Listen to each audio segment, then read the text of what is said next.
Allahi wa barakatuh. Alhamdulillahi rabbil alamin wa bihi nasta'inu ala umuri dunya waddin. Asyhadu an la ilaha illallah wahdahu la syarikalah wa asyhadu anna Muhammadan 'abduhu wa rasuluhu la nabiyya ba'da. Allahumma shalli wa sallim wa barik ala nabiyyina Muhammadin sallallahu alaihi wasallam wa ala alihi wa ashabihi wa man tabi'ahum bi ihsanin ila yaumiddin, amma ba'd. Puja-puji serta syukur kita panjatkan hadirat Allah Subhanahu wa taala atas limpahan karunia nikmat yang tak terhingga yang masih dicurahkan kepada kita sekalian pada malam hari ini di malam Jumat. Salawat dan salam tak lupa kita sampaikan kepada Nabi kita yang mulia, Nabi Allah Muhammad sallallahu alaihi wasallam, serta para keluarga dan sahabat-sahabat beliau yang diridhoi oleh Allah Subhanahu wa taala. Indaka kitab hadal fi internet, maafi. Nah, pembahasan kita pada malam hari ini tentang perkara yang terakhir yang diharamkan bagi wanita haid dan wanita yang nifas. Ya. Qala al-muallif rahimahullah fil matan, berkata Imam Abu Syuja' dalam matan Al-Ghaya wa Taqrib, wal wad'u wal istimta'u fima baina as-surrati war rukbati. Ya. Hal yang ke 8, ya, 7 dan 8, ya. Yang ke-7 dan ke-8, wal wat'u al wata', ya. Al wata' atau al jima', ya. Melakukan hubungan suami istri. Wal istimta' dan beristimta'. Istimta' artinya melakukan hal-hal yang berkaitan dengan hubungan suami istri tersebut. Fima baina surrati wa rukbah. Istimta' dengan apa-apa yang ada di antara pusat dan lutut. Ya. Wa hujjatu dzalika qauluhu ta'ala, fa'tazilun nisaa fil mahid. Hujjahnya pertama firman Allah Azza wa Jalla, Quran surah Al-Baqarah ayat 222. Fa'tazilun nisa, dan jauhilah istri-istri kalian fil mahid, ketika mereka dalam masa haid. Ini hujah yang tidak mengandung makna yang lain, ya, selain i'tizal. I'tizalnya menjauhi atau tidak melakukan hubungan suami istri dengan wanita atau dengan istri yang sedang haid. Dan ditermasukkan dalamnya adalah nifas. Ya, karena hukum darah haid dan hukum darah nifas sama-sama hadath. Wa qala Abdullah bin Mas'ud radhiyallahu taala anhu, sa'altu Rasulullah sallallahu alaihi wasallam amma yahillu li min imraati wa hiya haid, faqala laka ma fawqal izar. Ya. Rawahu Abu Dawud wa lam yudha'ifhu fayakunu hasanan. Wa an Aisyah radhiyallahu taala anha anna Rasulullah sallallahu alaihi wasallam kana ya'muru ihdana idza kanat haidan an tazira wa yubashiruha fawqal izari. Rawahu Muslim wa an Maimunah nahwahu. Wa rawa Muslim an Maimunah nahwahu. Wal ma'na fi tahrimi ma tahta al-izar annahu tahrimul farji. Wa qad qala alaihi salatu wassalam, man hama hawla al-hima yushiku an yarta'a fihi. Wa qila innama yahrumul wat'u fil farji wahdahu wa hadza qaulun qadimun lisyafi'i radhiyallahu anhu, wa hujjatu ma rawahu Anas anna al-yahuda kanu idza hadatil mar'atu fihim lam yuakiluha wa lam yujami'uha fil buyut. Fasa'alat as-sahabatu Rasulullah sallallahu alaihi wasallam fa anzalallahu ta'ala fa'tazilun nisaa fil mahyid. Faqala Rasulullah sallallahu alaihi wasallam isna'u kulla syai'in illa nikah. Rawahu Muslim. Qala An-Nawawi rahimahullah fi Syarhil Muhadzab wa huwa aqwa dalilan fa huwa al-mukhtar. Nah, hujjah yang kedua setelah ayat tadi, dan ayat ini ditafsirkan oleh hadis-hadis selanjutnya. Pertama yang disebutkan oleh Abdullah bin Mas'ud radhiyallahu taala anhu. Beliau mengatakan, saya bertanya kepada Rasulullah sallallahu alaihi wasallam tentang apa yang halal bagiku dari istriku ketika dia sedang haid. Maka Rasulullah sallallahu alaihi wasallam sabda, laka ma fawqal izar. Ya. Bagimu apa yang ada di atas izar. Atas izar maksudnya di atas, pusat ke atas. Ya. Di atas pusat ke atas. Ma fawqal izar. Ya. Hadis riwayat Abu Dawud dan beliau tidak mendhaifkannya, maka hadisnya menjadi hadis hasan. Jadi hadis hasan diriwayatkan oleh Imam Abu Dawud. Hadis yang pertama. Hadis yang kedua dari Ummul Mukminin Aisyah radhiyallahu taala anha, bahwasanya Rasulullah sallallahu alaihi wasallam ya'mur ihdana, ya, beliau memerintahkan kepada salah seorang di antara kami, idza kanat haidan, apabila dia haid, an na'tazira wa yubashiraha fawqal izar. Ya. Kami harus mengencangkan sarung, ya. Dan beliau menyentuh bagian di atas sarung. Di atas sarung artinya di atas pusat ke atas, ya. Hadis riwayat Imam Al-Bukhari dan Muslim. Kemudian juga diriwayatkan oleh Imam Muslim dari Ummul Mukminin yang lain, yaitu Maimunah nahwahu, seperti yang diriwayatkan oleh Aisyah radhiyallahu taala. Dan makna tahrim tahtal izar, ya, makna mengharamkan di bawah sarung, artinya mengharamkan farji. Seperti yang disebutkan di atas, ma tahtus surrah ma bainas surrah war rukbah. Ya, jadi ma bainas surrah war rukbah itu hanya farji atau kemaluan.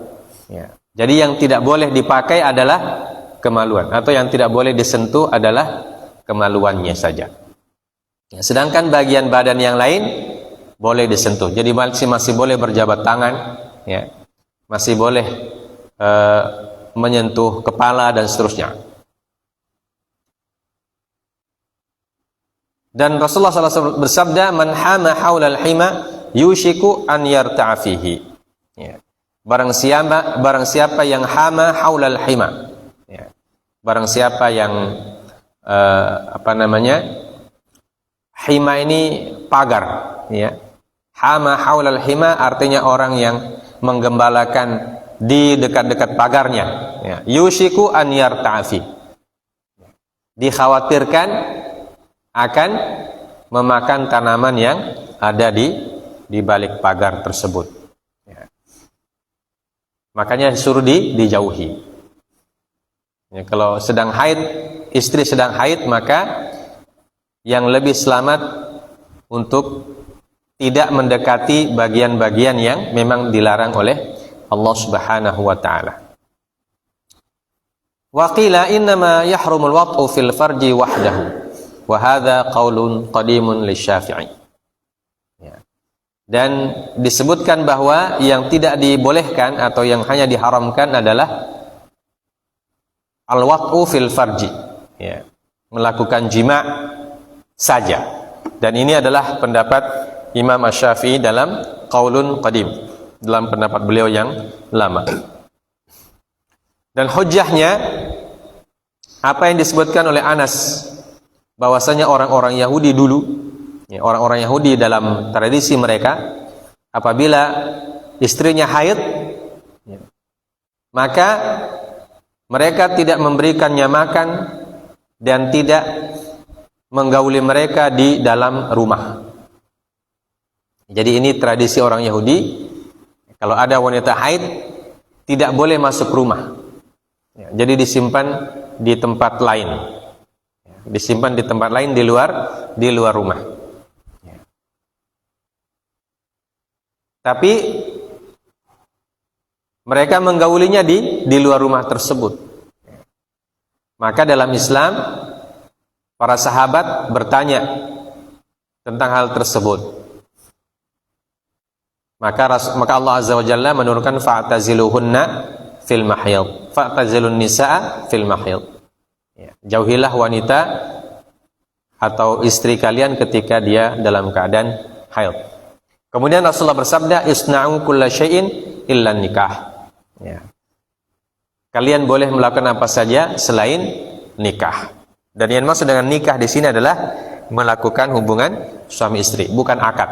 Bukan akad nikah, tapi melakukan hubungan suami istri. Artinya istri masih boleh masuk rumah, masih boleh tidur sekamar, masih boleh tidur seranjang. Yang penting jangan watok. Yang penting jangan watok. Jadi kalau makan sama-sama boleh, duduk sama-sama, bercengkrama, bersenda gurau masih boleh. Tapi watok saja yang tidak dibenarkan.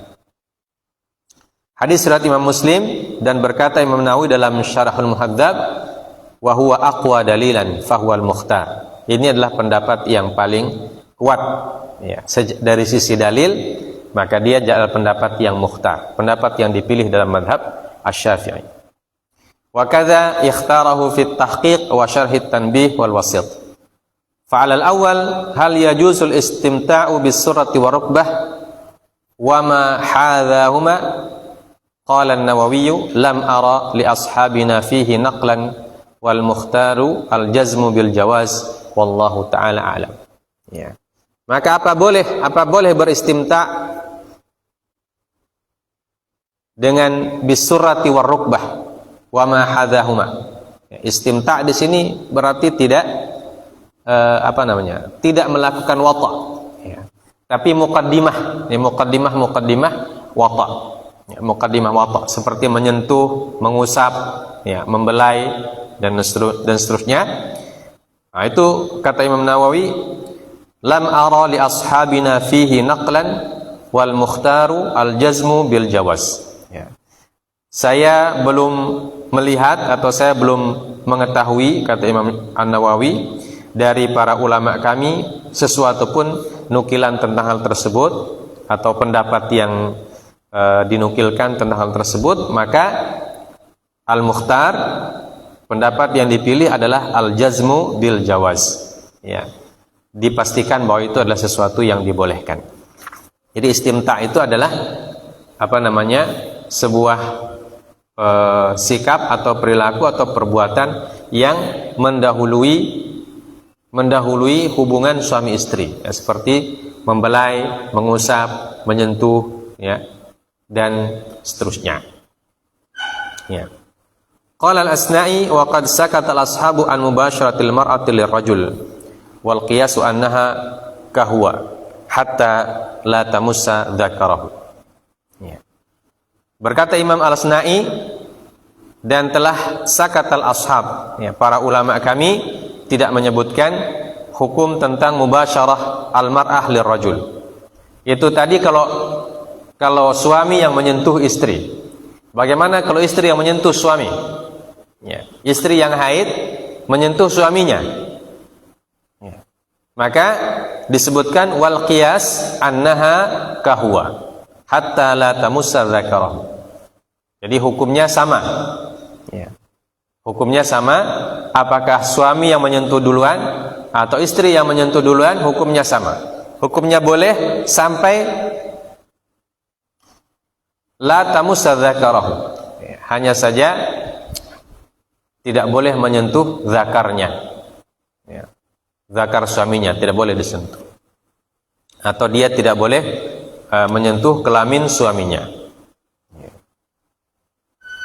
Wa'lam annahu law khalafa fastamta'a biha bighairil jima' lam yalzamhu syai'un bila khilaf. Qalahu an-Nawawi fi Syarhil Muhadzab. Dan ketahuilah bahwa annahu law khalafa, apabila dia menyelisihi atau suami menyelisihi hal tersebut, hukum yang di atas, kemudian dia beristimta dengan istrinya tanpa jima, istimta dengan tidak jima, lam yalzamhu syai', tidak diwajibkan kepadanya sesuatu, atau tidak ada dia punya hukuman, tidak ada hukumannya. Bila orang laki-laki beristimta dengan istrinya yang sedang haid tetapi bukan jima, maka ini maksudnya yang dia lakukan di antara pusat dan lutut. Dia beristimta dengan sesuatu antara pusat dan lutut, tapi tidak jima. Apakah ada hukumannya? Kata beliau, lam yalzamhu syai'un bila khilaf. Disepakati atau tidak ada perselisihan bahwa tidak ada kewajiban untuknya melakukan suatu hal apapun. Wa in jama'a mu'tamidan 'aliman bit tahrim faqad irtakabal kabirah. Wa naqala fi rawdati 'anil nas wala 'azma 'alaihi fil jadid. Bal yastaghfirullah ta'ala wa yatubu ilaih. Walakin in wata'a fi iqbalid dam wa huwa awwaluhu wa shiddatuhu fa yustahabu an yatasaddaqa bidinar. Wa in jama'a fi idbarihi wa dha'fihi yatasaddaqu binisfi dinar. Wa naqala Dawudi an-nass as-Safi an-nass asy-Syafi'i radhiyallahu ta'ala anhu fil jadid annahu yalzamhu dhalik wa hiya fa'idatun muhimmah wa 'ala al-qawlaini la yajibu al-mar'ati syai'un wa yajuzu sarfu dhalika ila wahid wallahu ta'ala a'lam. Kemudian disebutkan di dalam kitab Ar-Rawdah wa in jama'a mu'tamidan, kalau dia menjimai istrinya dengan sengaja, aliman bit tahrim faqad irtakaba kabiratan. Kalau dia menggauli istrinya sedangkan istrinya dalam keadaan haid atau nifas, dan dia tahu hukumnya bahwa itu tidak boleh, tapi dia tetap melakukannya, maka dia berdosa besar. Jadi dimasukkan dalam kategori dosa besar karena melanggar larangan Allah dalam Al-Quran. Fa'tazilun nisaa fil mahid, itu larangan jelas. Larangan itu berarti tahrim, hukumnya haram. Maka orang yang melakukannya dalam kondisi dia tahu hukumnya dan dia sengaja, maka hukumnya dia berdosa dengan dosa yang besar. Dan tapi apakah dia dihukum? Apa hukumannya kalau dia berdosa besar? Disebutkan dalam Ar-Rawdah wala azma alaihi fil jadid. Tidak ada hukumannya walaupun dia dosa besar, tapi dia tidak ada hukuman khususnya. Seperti mencuri dipotong tangan, tidak ada hukuman fisiknya, tidak ada, tetapi dihukumi dosa besar. Lalu bagaimana yang dia lakukan?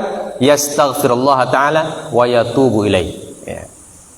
Jadi ketika dia melakukan itu, dia tidak ada hukuman fisik, tetapi wajib bertaubat, karena dia sudah melakukan pelanggaran, sesuatu yang dilarang oleh Allah Subhanahu wa ta'ala. Dia beristighfar dan bertobat kepada Allah dengan taubatan nasuha. Tidak boleh mengulanginya lagi. Kalau diulangi lagi, maka dia berdosa besar lagi. Maka dia bertaubat lagi. Tapi kalau dia main-main seperti itu, maka dosanya tambah besar. Waliyadzubillahi min dzalik. Kemudian, walakin in wati'a fi iqbalid dam wa huwa awwaluhu wa shiddatuhu. Kalau dia menjimai istrinya pada saat awal haid, ketika darahnya masih sangat banyak keluar, masih deras, ya, yustahabbu an yatasaddaqa bidinar, ya. Dia disunnahkan untuk bersedekah sebanyak 1 dinar, ya. Tapi ini tidak wajib, ya. Hukumnya mustahab bagi suami yang tahu hukum menggauli istri ketika haid tapi dia tetap melakukannya, maka yang pertama dia berdosa besar, ya. Kemudian yang kedua dia harus beristighfar dan bertaubat, hukumnya. Dan yang ketiga, kalau dia melakukannya di awal haid, ketika darah haid masih deras keluar, maka dia disunnahkan membayar uang 1 dinar, senilai 1 dinar, atau membayar 1 dinar, ya.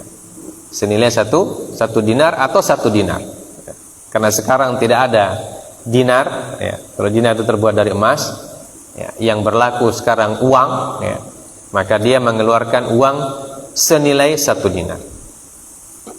Wa in jama'a fi idbarihi wa dha'fihi yatasaddaqu bi nisfi dinar. Ya, tapi kalau dia menjimainya di akhir-akhir masa haid, ketika darah haid itu sudah sangat sedikit yang keluar, ya, tidak lagi deras, maka dia disunnahkan bersedekah dengan setengah dinar. Disebutkan dalam ta'liqnya, wa warada dzalika min hadits Rasulullah sallallahu alaihi wasallam faqad rawahu an Ibnu Abbas wa Tirmidzi mauqufan wa marfu'an wa rawahu aidan Abu Dawud wa Nasai wa huwa haditsun sahih, ya. Jadi tentang istihbabnya dinar dan setengah dinar ini disebutkan, ada hadisnya dari Rasulullah sallallahu alaihi wasallam yang diriwayatkan oleh Ibnu Abbas, ada dalam Sunan At-Tirmidzi secara mauquf dan marfu', juga ada dalam Sunan Abu Dawud dan Imam Nasai dengan hadis dengan sanad yang sahih, ya. Jadi ini hukum bagi suami yang menjimai istrinya ketika haid, ya. Jadi pertama kita ulangi, hukumnya dia melakukan dosa besar karena menyelisih larangan Allah Azza wa Jalla. Setelah itu dia harus beristighfar dan bertaubat, ya. Dan disunnahkan baginya untuk mengeluarkan sedekah sebanyak 1 dinar di awal masa haid dan setengah dinar di akhir masa haid. Tetapi dia tidak ada hukuman fisik apapun, ya, untuknya di dunia, ya. Tentu kalau di akhirat itu dikembalikan kepada Allah kalau dia tidak bertaubat, ya.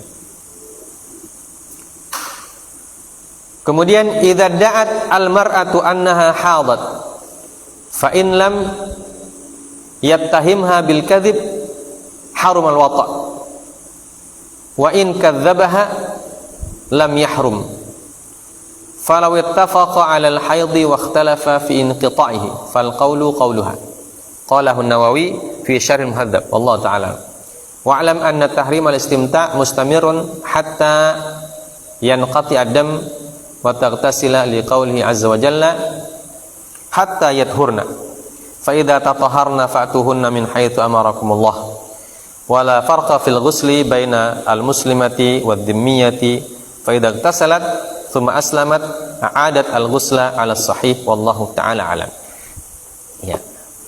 Kemudian masalah yang terakhir, apabila seorang istri iddaat ini artinya mengklaim, ya, iddaat mengklaim, ya, bahwa dia sedang haid, ya. Jadi seorang wanita, istri mengatakan pada suaminya, saya sedang haid sekarang, ya. Fa in lam yattahimha bil kadzib harumal wata', ya. Kalau suami mengetahui bahwa istrinya itu tidak berdusta, ya, atau suami mengetahui bahwa istrinya adalah kebiasaannya dia tidak berdusta, lam yattahimhu bil kadzib atau lam yattahimha bil kadzib, ya, tidak menuduhnya dengan dusta, ya. Karena yang tahu wanita haid itu ya perempuan. Ya. Biasanya laki-laki tidak terlalu memperhatikan. Ya. Tapi ketika suami mendatangi istri, lalu istri mengatakan saya sedang haid, ya. Maka kalau suami tidak mengetahui suami yakin istrinya tidak dusta, maka hukum wata'nya jadi haram. Ya. Hukum jima'nya jadi haram. Karena suaminya mengatakan bahwa istrinya adalah orang wanita yang baik-baik, tidak pernah bohong, tidak pernah dusta, selalu jujur misalnya, wanita baik, wanita solehah. Jadi kalau istrinya mengatakan saya sedang haid sekarang, maka langsung haram hukum jima. Wa in kadzabaha, tapi kalau suaminya ini mengetahui bahwa istrinya sering bohong, dia mengaku haid karena tidak ingin melayani suaminya misalnya, padahal dia tidak haid. Nah, biasa begitu dia. Nah, maka disebutkan kadzabah. Ini suami yang sering melihat atau sering menemui atau menyaksikan istrinya bohong. Ya. Maka lam yahrum, tidak haram hukum wata'nya. Falau ittafaqa al-haid wa ikhtalafa fi inqita'ihi. Ya. Itu yang pertama tadi, kalau perempuan iddia, perempuan mengklaim dia sedang haid. Kalau dia wanita solehah dan suaminya mengetahui dia tidak berbohong, atau suaminya meyakini bahwa istrinya tersebut tidak pernah bohong, maka dia langsung haram hukumnya dijimai.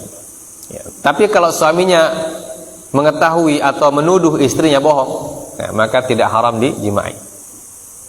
Kemudian masalah selanjutnya, apabila suami istri ittafaqa fi 'ala al-haid wa ikhtalafa fi inqita'i. Jadi kalau suami dan istri sepakat ini haid, jadi awalnya mereka sepakat ini haid, tapi di akhirnya mereka tidak sepakat. Istrinya bilang saya belum suci, suaminya bilang kamu sudah suci. Suaminya bilang kamu sudah suci, istrinya bilang belum.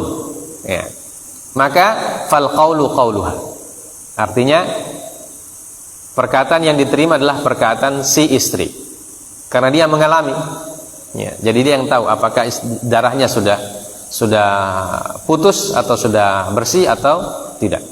Jadi suami dianggap diharuskan bersabar. Karena al-qaulu qauluha, perkataan yang dijadikan patokan adalah perkataan istrinya. Hal tersebut dikatakan oleh Imam An-Nawawi dalam Syarh Muhadzab, Allah Ta'ala. Dan ketahuilah bahwa hukum istimta,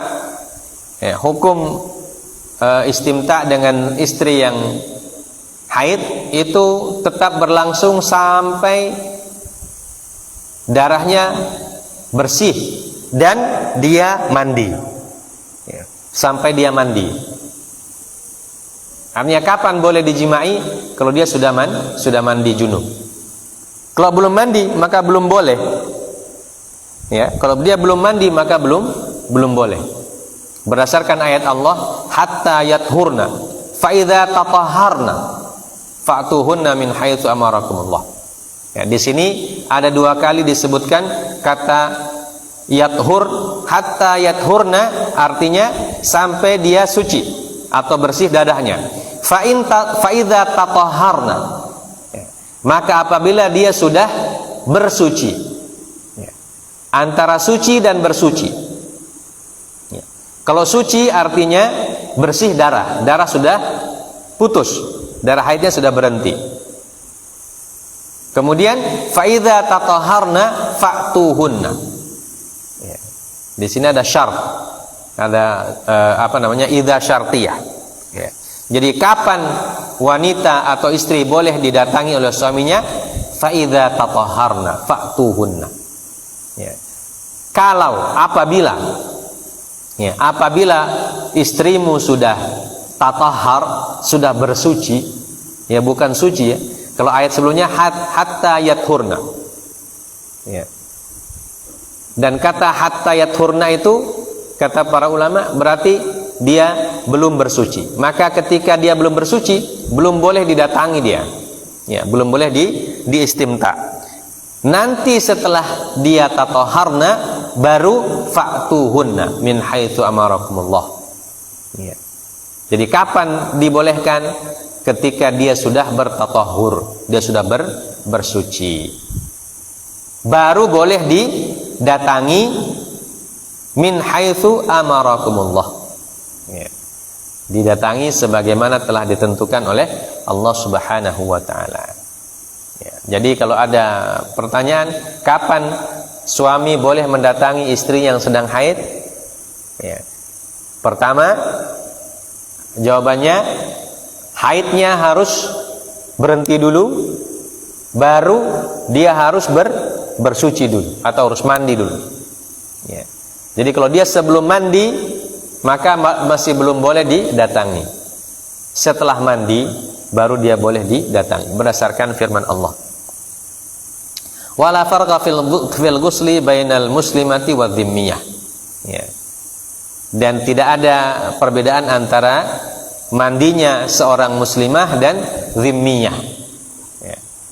Jadi kalau ada orang yang punya perempuan atau istri yang muslimah, ada juga dhimmiyah. Dhimmiyah ini apa artinya? Dhimmiyah ini ahlul kitab, ya, wanita ahlul kitab yang dinikahi oleh orang muslim, ya, Yahudi atau Nasrani. Ya. Jadi mereka tetap mandi juga. Jadi walaupun istrinya Nasraniyah atau Yahudiyah, wanita ahlul kitab, karena sama haid itu berlaku kepada muslimah dan yang tidak muslimah juga tetap haid. Ya, karena itu fitrah daripada perempuan, ya, tidak pandang agama. Ya, jadi kalau ada orang yang istrinya ahlul kitab, maka dia tetap mandi juga. Ya, tetap mandi juga. La farqa. Tidak ada perbedaan. Jadi begitu dia mandi baru boleh didatangi. Fa idza iktasalat tsumma aslamat a'adat al-ghusla 'ala sahih. Nah, tapi bagi wanita yang dhimmiyah ahlul kitab dalam mazhab Syafi'i dikatakan kalau wanita ahlul kitab yang haid kemudian berhenti darahnya, kemudian dia mandi, ya, bersuci. Setelah dia bersuci, dia masuk Islam. Nah, maka apakah langsung boleh didatangi oleh suaminya? Belum. Tapi dia harus bersuci ulang. Nah, karena yang tadi sucinya dalam kondisi dhimmiyah berbeda dengan sucinya dalam kondisi muslim. Jadi dia wajib ulang mandinya, baru boleh didatangi oleh suaminya. Ya, ini kalau wanita dhimmiyah yang haid, kemudian berhenti haidnya, kemudian dia mandi, kemudian dia masuk Islam setelah mandi. Ya, maka dalam mazhab Syafi'i disebutkan dia harus mandi kembali. Ya. Sebagai seorang muslimah dia harus mandi, baru dia boleh didatangi oleh suaminya. Wallahu ta'ala a'lam bissawab. Ya. Nah, ini poin terakhir dari apa-apa yang diharamkan kepada wanita yang sedang haid. Kita lanjut dengan bab selanjutnya. Babu ma yahrumu 'alal junubi wal muhdithi. Ya. Apa-apa yang diharamkan kepada orang junub atau dan orang yang berhadas. Ya. Orang junub berarti termasuk di dalamnya laki-laki yang junub, ya, hadas besar. Wa yahrumu 'alal junubi khamsatu asya. As-salatu wa qira'atul Qur'ani wa massul mushafi wat tawafu wal lubthu fil masjid. Ya.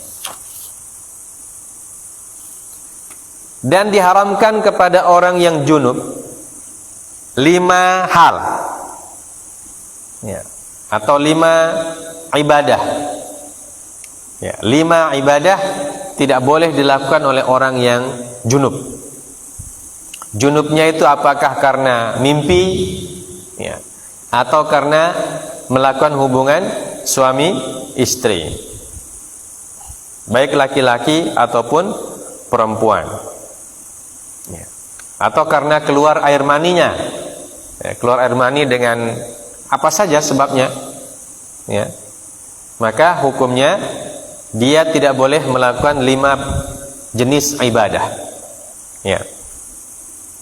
Pertama salat, yang kedua membaca Al-Quran, yang ketiga masul mushaf, menyentuh mushaf atau memegang mushaf, yang keempat tawaf, yang kelima al-lubthu fil masjid, ya, tinggal di masjid atau masuk masjid kemudian duduk di situ. Nah, jadi ini 3 atau 5 hal. Disebutkan dalam syarahnya, sumiyal junubu bidzalika li'annahu yab'udu bil janabati an hadhil asya. Ya.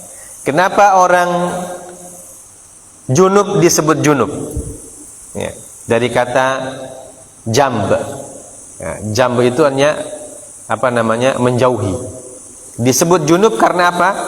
Li'annahu yab'udu bil janabati an hadil asya. Karena itu sebagai penyebab dia harus menjauhi ibadah-ibadah ini, ya. Jadi orang junub disebut junub karena dia harus menjauhi jenis-jenis ibadah yang sudah disebutkan, ya. Dari kata al-jambu, ya. Dalam ayat dikatakan yang kita baca kemarin, wajaril junubi, apa kata Allah Azza wa Jalla? Astaghfirullah.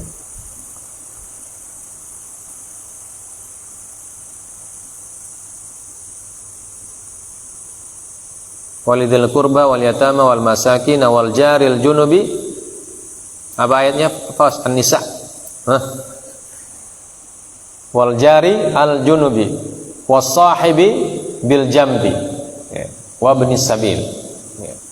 Jadi tetangga yang jauh dan tetangga yang dekat. Wal jaril junub, tetangga yang jauh, ya.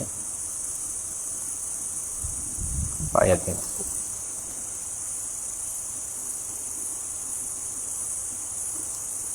Fadlullah tidak hafal ayatnya.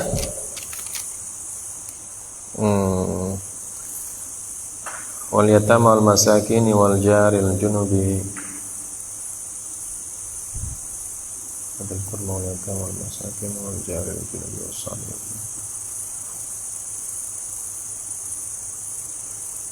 Wali wa jaril qurba wal jaril junub. Ada jar yang kurba dan ada jar yang junub. Jar kurba itu hanya tetangga yang dekat.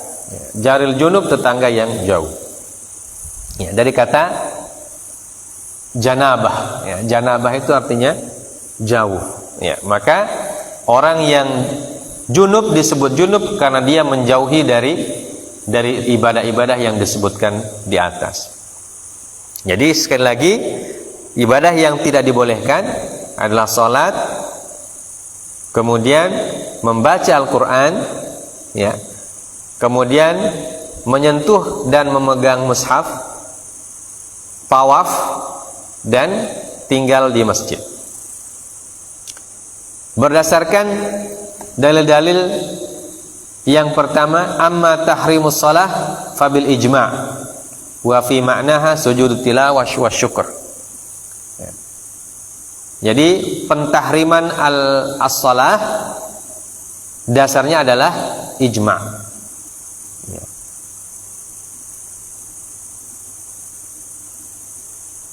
ijma' ulama. Wala taqrabu, kemudian dalam ayat wala taqrabus salata wa antum sukara hatta ta'lamu ma taquluna wala junuban illa abiri sabilin hatta taghtasilu. Ya. Dalam ayat disebutkan demikian. Ya, dan tidak pula orang junub sampai dia mandi. Jadi dari ayat itu dirumuskan ijma' bahwa bagi orang yang junub dia tidak boleh sholat. Karena Allah mengatakan wala taqrabus sholata. Ya, kalian tidak boleh mendekati sholat. Ya, mendekati sholat. Ya, walaupun ayatnya bermakna wala taqrabus sholata wa antum sukara, mendekati masjid. Ya. Dan masjid itu tujuan utamanya untuk apa? Untuk sholat. Nah,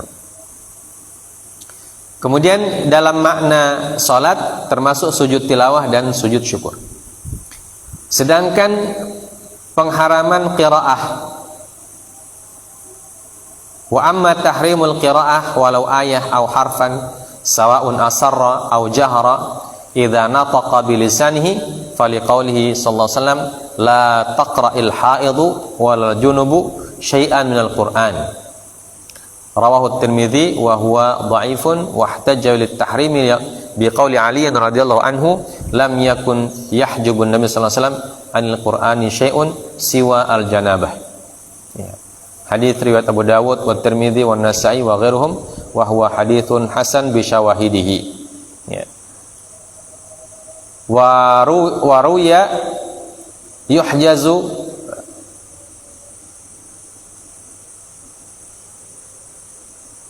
rawahu Abu Daud wa Tirmidzi wa ghairuhu wa qala innahu hasan wa qad kana man'al junuba al-qira'ata masyhuran wa qad kana man'ul junubi al-qira'ata masyhuran baina sahabati radhiyallahu taala anhu.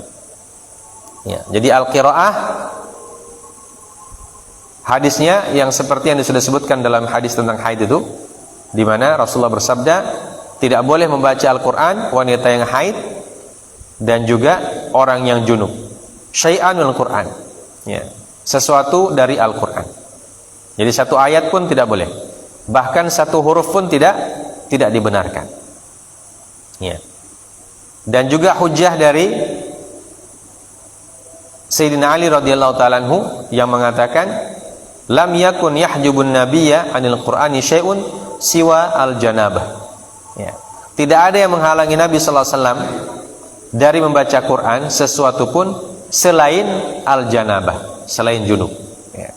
Jadi Nabi sallallahu alaihi wasallam selalu membaca Al-Qur'an dan beliau tidak baca Quran hanya dalam satu kondisi, yaitu ketika sedang junub.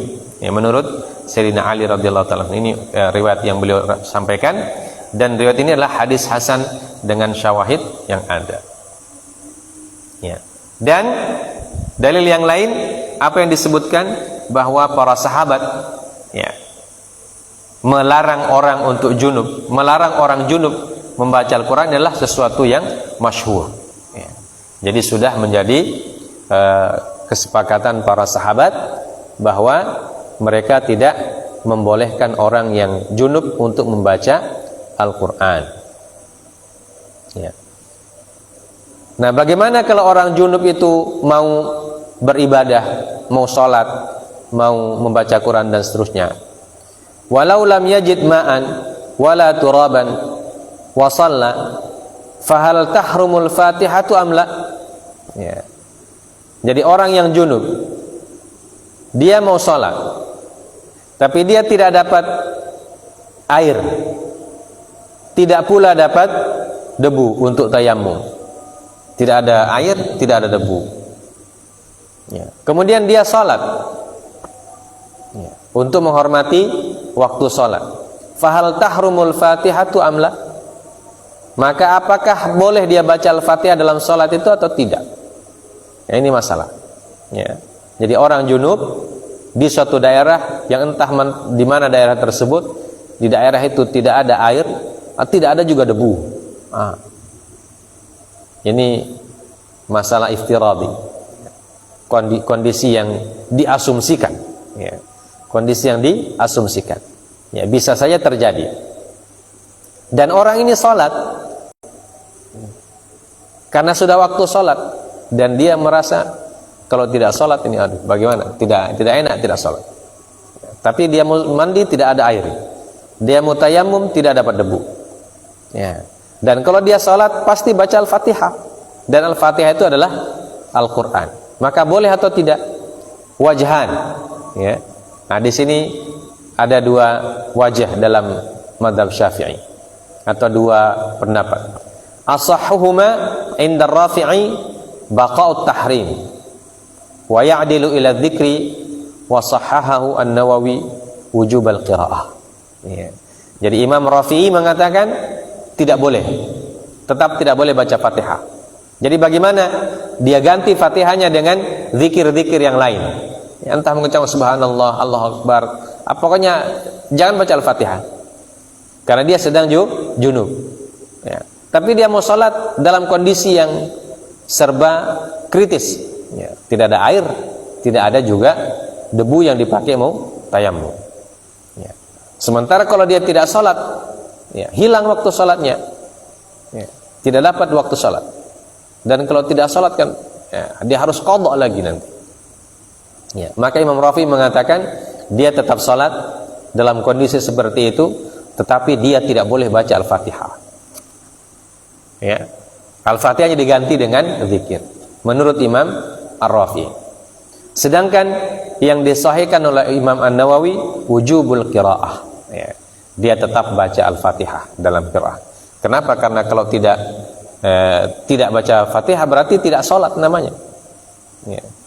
Karena dalam hadis mengatakan la sholata liman lam yaqra bi Fatihatil kitab. Ya. Tidak sah sholatnya orang yang sholat tapi tidak membaca Al-Fatihah. Nah, tapi kondisinya dia sedang junub, dan orang junub tidak membaca Al-Quran. Jadi mana larangan yang harus ditinggalkan? Nah, mana larangan yang harus ditinggalkan? Karena dua-duanya ini sesuatu yang dalam kondisi tidak normal, ya. Maka inilah menjadi sumber perbedaan pendapat dalam mazhab, ya. Yang satu pendapat yang mengatakan bahwa kesahihan salat tergantung kepada Al-Fatihah, ya. Dan yang satu lagi mengatakan Al-Fatihah tidak boleh dibaca oleh orang yang sedang junub. Ya. Wallahu ta'ala a'lamu bis-shawab. Ya. Wa amma tahrimu masil mushaf, yang ketiga, ya, haramnya menyentuh mushaf. Fa idza hurrima 'alal muhdithi fal junubu aula. Wa idza hurrima al mashu fal hamlu aula bit tahrim. Ya. Jadi dalilnya qiyas aula. Ya. Kenapa? Disebutkan di dalam bab sebelumnya la yamassuhu, ayat la yamassuhu illal mutahharun. Ya. Tidak boleh disentuh mushaf itu kecuali oleh orang yang suci, orang yang sudah bersuci, suci dari hadas. Dan disebutkan hadas yang dimaksud adalah hadas yang kecil. Ya. Jadi kalau orang mau menyentuh mushaf dia harus wudu dulu. Bagi orang yang tidak berwudu tidak boleh menyentuh mushaf. Nah, disebutkan dalam hadis ini kalau orang yang muhdits hadas kecil saja diharamkan menyentuh mushaf, berarti orang yang junub lebih diharamkan lagi. Ya, fal junubu aula. Ya. Maka orang yang junub lebih diharamkan karena dia lebih besar hadasnya. Ya. Karena kalau orang kencing, kentut itu kan hadas kecil. Ya. Tapi kalau dia tidak berwudu, dia tetap tidak boleh menyentuh mushaf. Nah, kalau orang yang tidak berwudu tidak boleh, berarti orang yang belum mandi junub juga lebih utama untuk tidak dibolehkan. Nah, begitu pula apabila diharamkan menyentuh, maka membawa juga diharamkan. Min babi aula, ya, qiyas aula. Kalau menyentuh tidak boleh, berarti membawa juga lebih tidak boleh. Ya.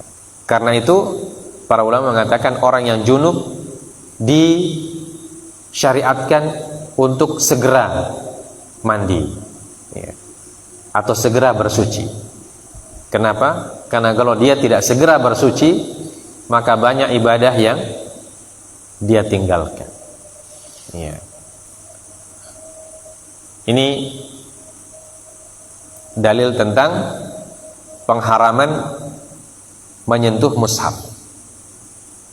Ya. Kemudian yang keempat, wat tawaf. Ya. Dalil pengharaman tawaf. Wa amma tahrimut tawaf faliqauli sallallahu alaihi wasallam at-tawafu bil baiti salatun. Rawahul Hakim. Wa qala sahihul isnad wa wafaqahu al-jama'atu wa rawa aidan at-tawafu bi manzilatil shalah illa anna Allah ta'ala ahalla fihi nutqa faman nataqa fala yantiqu illa bi khair. Ya. Qala al-Hakim sahihun ala syarti Muslim. Dalil yang mengatakan bahwa orang junub tidak boleh tawaf adalah sabda Rasulullah SAW, tawaf di Baitul Haram atau di Ka'bah sama dengan salat. Ya, tawaf sama dengan salat. Hanya kedudukannya sama dengan salat.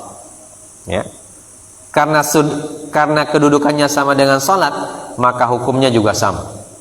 Ya. Kalau orang junub tidak boleh salat, maka orang junub juga tidak boleh tawaf.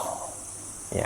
Sebagaimana orang haid juga tidak boleh tawaf. Seperti yang kita sebutkan dalam hadis Aisyah radhiyallahu taala anha ketika beliau pergi berhaji bersama Rasulullah SAW, dan setelah sampai di Mekah beliau Ummul Mukminin haid. Ya. Maka Rasulullah mengatakan, kerjakan semua ritual-ritual haji kecuali tawaf. Ya. Diriwayatkan Imam Al-Hakim dan beliau mengatakan sahihul isnad, dan beliau disepakati oleh jamaah dari para ulama al-hadis. Kemudian diriwayatkan juga hadis yang lain, Rasulullah bersabda, tawaf itu kedudukannya sama dengan sholat. Ya, perbedaannya Allah Subhanahu wa taala membolehkan dalam tawaf itu bicara. Maka barang siapa yang berbicara ketika tawaf, maka hendaklah dia berbicara dengan baik, atau bicara hal-hal yang baik. Ya. Jadi tawaf itu sama kedudukannya dengan sholat. Perbedaannya, kalau orang tawaf, kalau orang sholat tidak boleh bicara selain bacaan sholat. Ya. Tapi kalau tawaf boleh. Ya. Nah, kita memperingatkan orang ketika tawaf keliling Ka'bah, kita bilang bangun, ya, nanti kamu diinjak orang. Nah, itu boleh. Ya. Tapi kedudukannya sama dengan sholat, maka orang junub pun tidak boleh melakukan tawaf. Ya, karena orang junub tidak boleh sholat. Ya. Jangankan orang junub, orang yang berhadas tidak boleh sholat. Ya. Karena sholat itu harus orang yang suci dari hadas kecil dan hadas besar. Maka tawaf juga sama. Ya. Harus orang yang suci dari junub. Dan berkata Imam Hakim sahih ala syarti Muslim. Nah, yang terakhir, wa amma tahrimul lubthi fil masjid faliqul ta'ala wala junuban illa abidi sabilin hatta taghtasilu. Ay la taqrabu mawdhi'as shalah liqouli sallallahu alaihi wasallam inni la ahillul masjida li haidin wala junubin. Rawahu Abu Dawud wa qala Ibnu Qattan innahu hasan. Ya. Sedangkan dalil pengharaman tinggal di masjid adalah firman Allah yang kita sebutkan tadi, wala junuban illa abiri sabilin hatta taghtasilu. Dan tidak boleh orang junub tinggal di masjid kecuali sekedar lewat saja, ya, sampai dia mandi, ya, sampai dia mandi dan bersuci. Nah, ini jelas ayatnya, ay la taqrabu mawadhi'as shalah, jangan kalian mendekati tempat salat atau masjid. Ya. Dan juga berdasarkan hadis Rasulullah SAW, beliau mengatakan, sungguhnya aku tidak menghalalkan masjid bagi orang yang haid dan orang yang junub. Artinya beliau tidak menghalalkan orang haid dan junub masuk dan tinggal di masjid. Ya. Tapi kalau sekadar lewat, maka itu dibolehkan. Karena tidak ada jalan lain kecuali harus lewat di masjid, maka dibolehkan, baik orang yang junub ataupun orang yang haid. Sudah Isya. Nah, ini hadis-hadis atau dalil-dalil yang menjelaskan tentang ibadah-ibadah yang tidak dibolehkan bagi wanita haid, wanita nifas, dan orang yang junub. Ya. Jadi ini aturan di dalam Islam, karena ibadah-ibadah ini dia dipersyaratkan suci. Ya, suci dari hadas kecil dan juga suci dari hadas besar. Jadi salat, membaca Al-Quran, memegang dan membawa Al-Quran, ya, tinggal di masjid, tawaf, ini tidak dibenarkan kecuali bagi mereka yang sudah bersuci. Ya.